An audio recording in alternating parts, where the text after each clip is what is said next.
You ask Tiger to solve. This deals with linear equations with one unknown. The final result is x equals -10/3. Let's solve it step by step. Group all constants on the right side of the equation. Subtract 40 from both sides.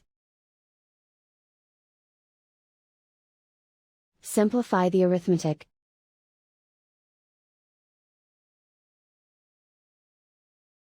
Isolate the x. Divide both sides by 12. Simplify the fraction. Find the greatest common factor of the numerator and denominator. Factor out and cancel the greatest common factor. And so the final result is x equals -10/3.